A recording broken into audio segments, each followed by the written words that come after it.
హల్లెలూయా. సర్వోన్నతమైన దేవునికి, ప్రభు అయిన యేసుక్రీస్తు వారి ఉన్నతమైన నామములో సమస్త మహిమ ఘనత ప్రభావములు కలుగునుగాక. మరి దేవుడు తన ప్రజలను బాగు చేయాలన్నా, విడిపించాలన్నా తన వాక్యానికి ఆ శక్తిని ఆయన ఇచ్చి ఉన్నారు. కీర్తనల గ్రంథము 107వ అధ్యాయము 20వ వచనములో ఆయన తన వాక్కును పంపి వారిని బాగు చేసెను, ఆయన వారు పడిన గుంటలలో నుండి వారిని విడిపించెను అని ఈ మాటను మనం ఒకసారి ధ్యానించినట్లయితే, ఏదైనా పాడుగా ఉన్న స్థితి బాగు చేయబడాలి అంటే దేవుని విధానము ఆయన వాక్యమును పంపడము అని మనం గ్రహించాలి. ఎవరు పంపుతారు ఆ వాక్యాన్ని? ఆయన స్వరూపములో, ఆయన రూపములో చేయబడినటువంటి నీవు నేనే కదా. ఆయన వాక్కును పంపడానికి ఎన్నుకొనబడ్డాము, కృప పొందాము. కానీ అనేకసార్లు మన స్థితి బాగాలేనప్పుడు, మన పరిస్థితులు దేవుని వాక్యానుసారంగా, దేవుడు ఈ విధముగా మీరు ఆశీర్వదింపబడతారు అని చెప్పిన వాక్యానుసారంగా మన జీవితాలు లేని సమయాలలో ఆయనను ప్రశ్నిస్తూ ఉంటారు చాలామంది. ప్రభువా, మీ వాక్యములో ఇలా ఉన్నది, మరి నా జీవితం ఎందుకు ఈ వాక్యములో చెప్పినటువంటి ఈ వాగ్దానములో మీరు ఇచ్చిన మాట ప్రకారంగా నా జీవితంలో ఈ ఆశీర్వాదం నేను ఎందుకు అనుభవించలేకపోతున్నాను అనేటువంటి ప్రశ్న చాలామంది దేవుని బిడ్డలకు లేకపోలేదు. అయితే ఈరోజు దేవుడు అట్టి ఆలోచనను, అట్టి ప్రశ్నను తొలగించడానికే ఈ మాటలు మీతో చెప్తున్నారని నేను నమ్ముతున్నాను. ఆ వాక్యము, ఆయన ఇచ్చినటువంటి వాగ్దానము నా జీవితంలో నెరవేరాలంటే దాన్ని పలికేవారు, ఆ వాక్కును ఆ పరిస్థితిలోనికి పంపేవారు కావాలి కదా. అది నీవే, అది నేనే.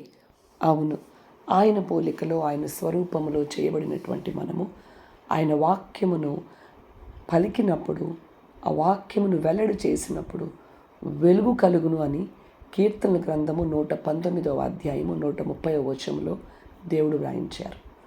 అధికంగా వాక్యం పలకడం ద్వారా, ఇంట్లో వాక్యం చదవడం ద్వారా విడుదల గురించిన దేవుని వాగ్దానాలు, స్వస్థతను గురించిన దేవుని వాగ్దానాలు, దేవుడు సమకూరుస్తానని ఇచ్చిన ఆయన వాగ్దానములను మనం పలికినప్పుడు వాటి నెరవేర్పు ఖచ్చితంగా మనం చూస్తాము. దేవుని యొక్క వాగ్దానమును స్వతంత్రించుకుంటాము. సో ఈ సమయంలో ప్రార్థిద్దామండి. ప్రతి ఒక్కరం కూడా పరిశుద్ధాత్మ తండ్రిని ఆహ్వానిద్దాం. వాక్యమును పలకడానికి దేవుడు మనకిచ్చినటువంటి ఆ కృపను మనము వినియోగించుకుందాం.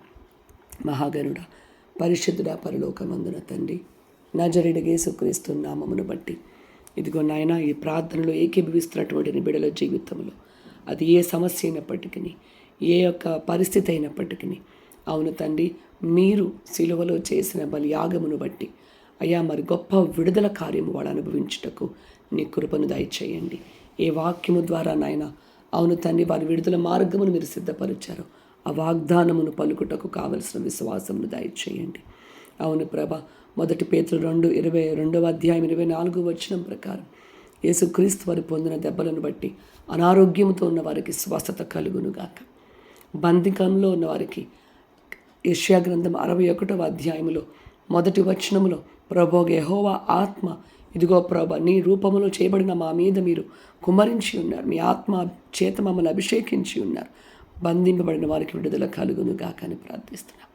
అయ్యా, మరి ప్రభా, కొరతలో జీవిస్తున్న వారికి అయ్యా మీరున్నారు దేవా.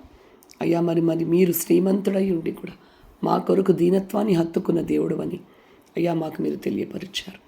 అవును తండ్రి నాయన, దేవుని ఐశ్వర్యము చొప్పున క్రీస్తు మహిమలో అయ్యా ఈ నీ బిడల యొక్క ప్రతి అక్కర తీర్చబడును గాకని అడుగుతున్నాను. ఈ బిడల ద్వారా మీ నామమునకు మహిమ కలుగునట్లుగా అయ్యా ఈ ప్రార్థన అర్పిస్తున్నాను.